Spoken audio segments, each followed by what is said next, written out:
Welcome, everyone, to the C-Suite Sales and Marketing Perspectives podcast. I'm Steve McDonald, your host. Today, we have on a really special guest, Todd Treml. Now, Todd, you are not only the CEO of a company that I'm going to let you describe because it's really unique and very, very incredible what you've accomplished and what you're doing and the purpose behind your company. And that purpose is something we're going to talk a lot about today. We're also going to talk about something that is one of the greatest challenges, but one of the greatest competitive advantage in business. We're going to talk about labor and how important that is and taking care of your employees and company culture and all kinds of things today. We're going to unpack all of that. But you've been doing this for a little while. You've been in the franchise industry for 30 plus years, dealing with over, you said 5,000 different entrepreneurs. That's very special. And one of the things that I think was really important that I wanted to say that there is a big takeaway for me right away is that focusing on our employees is the most important thing that we can do. It's why private equity firms, VC firms, they invest in the team first versus the idea. So carrying that forward, that's going to be a theme, focusing on the employee. But that's easier said than done, right? Especially in high turnover environments. So I would love to have you just spend a couple of minutes, talk a little bit more about your background, your company, and then we'll dive right in. Well, Steve, thanks for having me today, and I appreciate it. Yes, as you said, I've really dedicated my career to franchising. And for those that don't follow franchising, it's really a distribution model of goods and services that you put to the marketplace and ultimately find individuals that will invest in it, and you can support them in a business model. And ultimately, franchising dominates every industry in America today. And we see it every day in our lives. I've spent my career in that. So 30 plus years of working with organizations, many of those at leadership levels, helping to support franchisees, support their dreams to come true as entrepreneurs. And I've done it in a variety of industries, retail. I've been in B2B, B2C, food, health and wellness, now senior home care, and experiential businesses. The list goes on and on. But I really started my career very young and spent my first 20 years at an organization called Windmark Corporation. And most people would know that company by its brands, which is Played Again Sports, Once Upon a Child, Plato's Closet, Style Encore, and Musical Round. And that's really built the foundation of my career, which was helping to build a company that went from 2 retail locations to 1,200 over a 20-year span, and taking it from literally not franchising to taking a company public and ultimately doing over $1 billion at retail. And that experience taught me a lot about how to support franchise owners and work towards operational excellence. And a lot of that has to do also with what we're going to talk about today, which is labor. Today, I'm the CEO of Touching Hearts at Home, and couldn't be more proud of the work that we do. We're a franchise organization. We're located in and operate in 21 different states. We have 73 locations and growing. We're on a fairly significant growth curve right now. And what we do and what our franchisees do is very important work. We provide senior in-home care or adult in-home care. This is a booming industry, as most people know, with the aging population. 10,000 people a day turn 65. And so it's absolutely staggering what's going on in the aging population and the desire to age in place. And so our franchisees, our caregivers, and our administrative staffs who are in communities do very important work. And we want to continue this momentum to support these very important people in their homes and have them age with dignity and compassion. Very, very proud of the work that we do. And we're headquartered out of Minneapolis, Minnesota. And I've got a wonderful team of people here that we're continuing to build every single day to support those franchisees and their teams.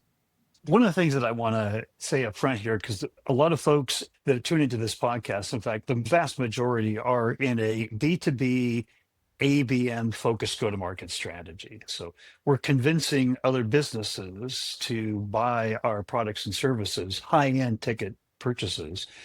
And that's not a quick, easy decision. That's not like buying a purse online. That happens over many, many months, many conversations. And The people that are investing their livelihoods, maybe their careers, earnings, and they're coming in and they're saying, I want to put this into an entrepreneurial venture with you. That is a very considered decision. What you have to say here has tremendous value across the board for our audience. I just want to say that up front. But to start us off, tell us a little bit about your perspective is that labor is the number one challenge across all industries. It's also the number one competitive advantage, opportunity. Tell us your perspective on labor.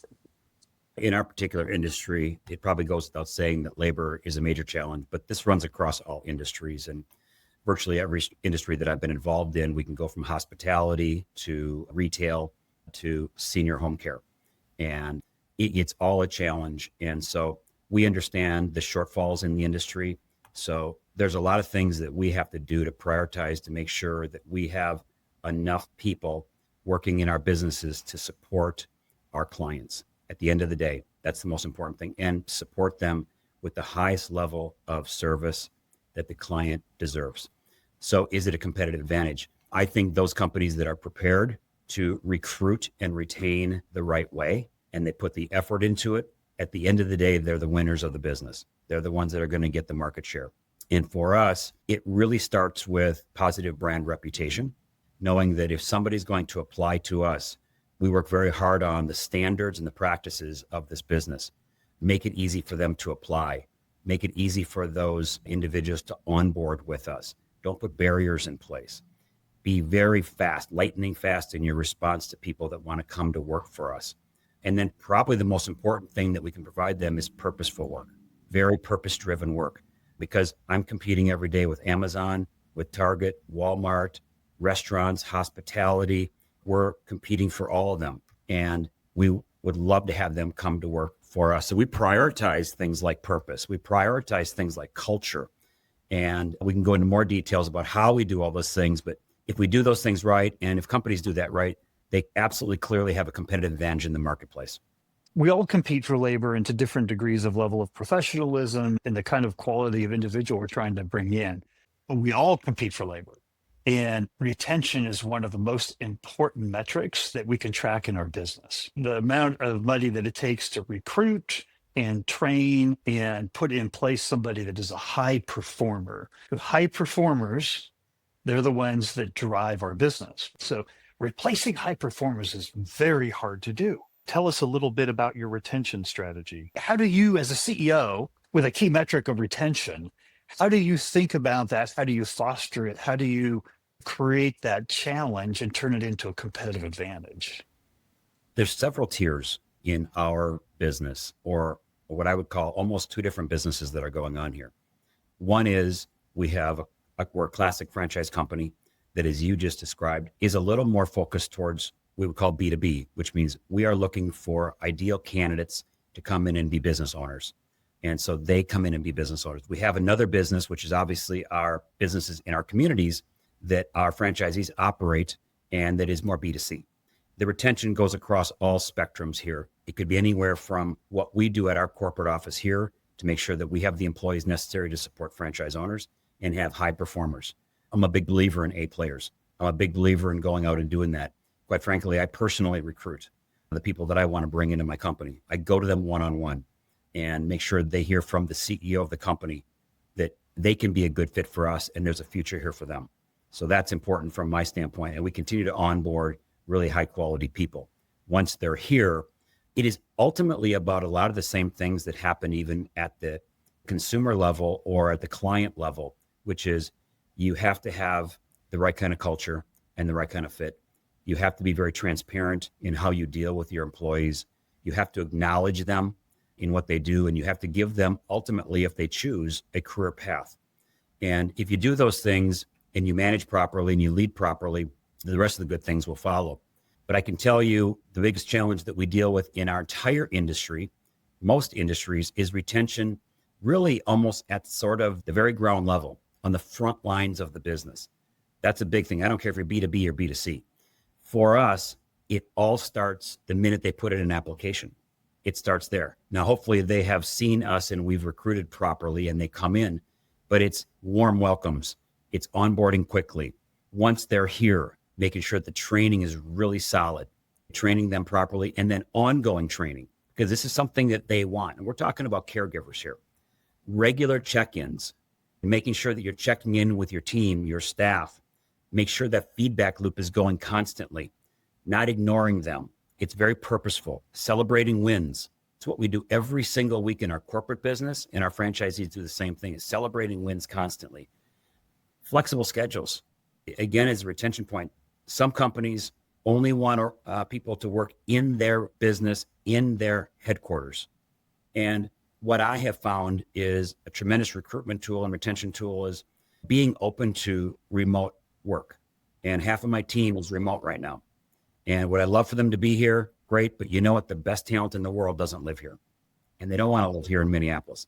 So we make sure that we have a really good system in place for our team members that don't work out of our headquarters. Really super important. But, you know, it comes down to open communication. It comes down to, I haven't talked about pay yet, Right. which oftentimes, as long as you're competitive, isn't the number one issue on everybody's list in terms of retention.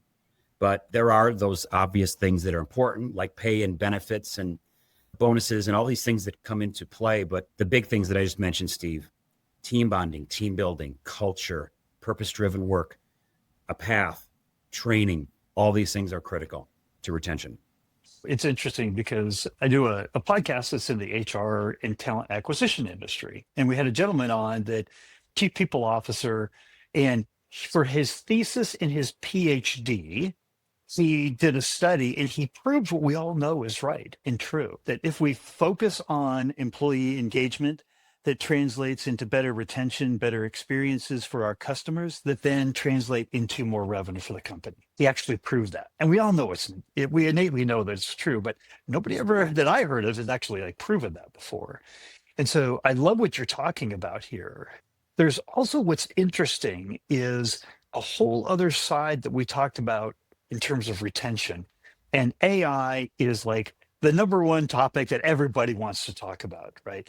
But I'd love to hear about AI and technology and how you use it to improve retention rates as part of this equation. Well, of course, everybody's talking AI. I just got back from a conference and the whole thing was about AI and technology and innovation. And for our particular industry, I think the marketplace, the technology world is chasing it right now because we've always been thought of, and we still are very much so, a human to human business. And so how does technology play into it? And I believe what I have taken away from all this, and we study innovation and technology and AI a lot. In fact, I put together a task force of franchise owners just to focus on this, because the last thing you want to do is be behind. And you can get behind very quickly with this technology. So you got to be paying attention to it all the time. What I have found is technology can do two things. Number one, for us, enhance the client experience. And number two, make us more effective and productive in our day-to-day operations of the business. And I kind of lean more on the second one because what we're finding is there's lots of AI out there, but what it really is doing, I believe, is making us more efficient, more productive, taking away some of the mundane tasks that we deal with every single day and not replacing key staff, but rather reallocating their skills and experience to other areas that have priorities in our business. And so it's not a replacement situation for us. It's really just a reallocation. And we're finding more and more technologies that can help us do that. There's lots of stuff going on in every industry, but if we can become more effective with it, it helps our business tremendously. You know, there's not one company out there that says, "Oh, if we just had more time for our staff." There's so many productive, proactive things that they can be doing. And it holds everybody back. And it plays into your retention strategy too, because if we can actually get to the things that we want to get to versus the things that just have to get done, those mundane things, those typically aren't the things where we get value out of our jobs and our positions. We get value out of moving things forward and having new ideas and innovating and putting those things into the marketplace and talking with more of the franchisees, talking with the customers, talking with the caregivers, right? Those are the kind of things we just don't have enough time to do usually. And if AI can free that up, that is a direct impact. The best companies are doing it. The best companies are figuring it out. They're getting ahead of the curve on AI. They're learning, educating themselves. They're putting resources behind it to do exactly what you just said, which is Retention and turnover is very intentional. It's hard work. What you put into it, you get out of it every single day. So that I agree completely. The other area that we've seen technology, or I'll call it virtual technology, is, and this goes along with the recruitment side as well as the retention side, is we have many owners now that have engaged what we call VAs or virtual assistants. And now we are using virtual assistants, oftentimes from the Philippines or other markets, to help us to recruit and onboard. And so it's not as much AI, but it's virtual. And it's another area that we kind of put into the technology side of our business to help us free up people in our organization to do more highly productive and prioritized projects. One of the reasons why I was so excited about doing this is because an unfortunate challenge in your business makes you one of the leading experts in addressing it, which is you have something like 100% turnover rate. And it's not thing you rent your business. This is an industry thing, right? Tell us a little bit about that, because most of us are saying, okay, if Todd can figure this one out, right, or make a big dent in it, then maybe there's hope for me in my business. Yeah, high turnover rates. I don't know if we're alone in this from an industry standpoint. I'm sure hospitality has their statistics as well, but you have to prioritize retention and you can't be reactive about it. That's really important. Our particular industry right now has an average turnover rate of 79%. So that means you're very close to turning everybody over in your organization in a full year. That doesn't help anyone. It doesn't help the confidence of the client. It is extremely expensive and laborious to onboard people and continue to have that churn happening. Now you have lost service continuity and you have high training expenses. And so high turnover environments are really difficult. I'm proud to say that our particular business, we're beating that norm and we're working really hard with daily retention is really important. There's no silver bullets to this. It's really what I said earlier. It's a lot of hard work. It's a lot of acknowledgement. If you want to be the employer of choice in your particular community or in your business, whether it's B2B or whatever it may be, you have to be focused on this all the time. So I would just say we focus on it, on all the things that we talked about earlier to make sure that we're dealing with this and we watch it. We actually measure this every single day, every single month. We're looking at retention and how do we make it better. This came out of a Harvard Business Review study, and it said that we learn things and remember them 22 times better if they're told to us in the form of a story. I'd love to hear a story about one of the programs for retention that you put into place and the impact that maybe had. I'm sure you have something in mind that you could share with us, right? That just kind of helps bring this to light.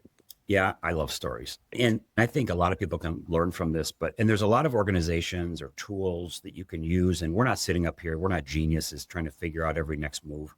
Oftentimes we follow our franchisees' leads because they're in the business every single day, experimenting with different things. And so our best practices come from the field, so to speak. But the one I really love that we put in place is what we call a survey retention tool. And what that is we use a third party to do surveys to our employees in the first 30 days, in the first 60 days, and in the first 90 days. And the reason why it's so powerful is because they may say things to a third party, and this is voice to voice. This is not like email and text. And we can detect things early in the hiring process and in the onboarding process. You will generally, in our business, turn over your individuals. The most turnover happens in the first 30 days, 30, 60 days. And so you want to catch those issues. So we're surveying them, information comes back and we're like, wow, I didn't know. Let's go in and make sure that we know that scheduling is an issue here, or acknowledgement is an issue, or they don't feel like they have enough training. So we can jump back in and course correct on these things. So these 30, 60, 90 day surveys, super critical to what we do. And that's just one example of how it's working. And I could probably point to many franchise owners that have reduced turnover as a result of it. I'm wondering if there's a secondary benefit on that. I had a woman on the podcast. She's in a subscription-based business. And she said, when we started reaching out to her subscribers and asking for their feedback or their input, they were so appreciative that we were spending the time to talk to them. And you mentioned something in there that these are one-on-one conversations. So you're giving a voice. You're allowing these folks to actually voice their concerns, voice what's going right, what's going wrong. I'm sure there is a level of appreciation for that versus there's just no communication or little communication. By doing this, you are prioritizing communication and giving them a voice. You think that has a big part of the impact as well? I don't have any doubt about it. And it doesn't matter what employee structure you're looking at. If we're talking about caregivers or we're talking about admin staff or we're talking about corporate teams, again, it's hard work and you have to be intentional to focus on these things, but you have to listen and you have to have a culture of listening and you have to have a culture of being able to get to these people to understand what their challenges are. We do that at our corporate level from a franchise standpoint. One of our key mission and priorities here is to listen and learn. And if you listen long enough, you're going to learn something and you can respond and we can react and then ultimately be proactive with it. Yes, Steve, you hit it right on the head. You also had talked about more on retention here, but lessons that you had learned from the B2C world and how they apply to B2B. And most folks on this podcast are B2B, but we all know that like B2C expectations on customer experience and like now that we can get Amazon to deliver us things, sometimes order in the morning is here in the afternoon. Many studies have talked about how B2C and setting priorities and expectations has directly moved over to the world of B2B. I'm interested in your retention lessons from the B2C world and how those apply to B2B. Good point. Good question. The B2B segment or side of our business is really what I would call franchisor to franchisee, very much a business to a business. And we play a number of roles in that relationship. It's a very interdependent relationship. If you were in B2B and you were selling software, you could probably say the same thing, that you're really interdependent with your key customers and clients. Yeah. For us, in terms of, it's a little bit different with franchising perhaps, because when a candidate comes into our network and signs a franchise agreement, it's a 10-year agreement. Now, it doesn't mean they got to stick around for 10 years. They could sell the business, they could do a bunch of things, but it's ultimately this agreement that we live by with them. And the best franchise companies, and I hope to believe that we and I always act this way, is ongoing support, training, making sure that you're innovating, providing technology tools, programs, marketing, all of these things, all of these systems that you provide them, support that you provide them, ultimately endear that franchise owner to the brand. And those are the reasons why franchise owners stay with a brand like ours, and they have no problem paying ongoing royalties or continuing fees because they're getting great value and they're getting great support. The second thing that I would say is listening to franchise owners or listening to your client in this process is vital. Listening to their feedback and continuing to be focused on improving systems. They want to have a voice. It's important they have a voice. This is not a top-down strategy. Okay, this is giving them tools and ultimately helping them to execute sharply in their business. And that's ultimately the order of the day. And so all of this leads to what our ultimate goal is to make them successful, profitable, and they can hit their goals. But also when that 10-year agreement is up, they want to renew for 10 more years. Okay. So it's no different than getting a continuing contract in B2B. So it leads to another 10 years. That is, Steve, the most important metric of a successful franchise company, which is renewal rate. We have a renewal rate here of about 99%. Wow. So what that means is that everybody's re-upping for 10 more years. Yeah. And that's something that we track. It's something very important. And I think there's similarities across all industries in B2B that look at these kind of metrics. Ours happens to be renewals. So that's our line of thinking in terms of how we retain franchise owners, bring in new franchise owners.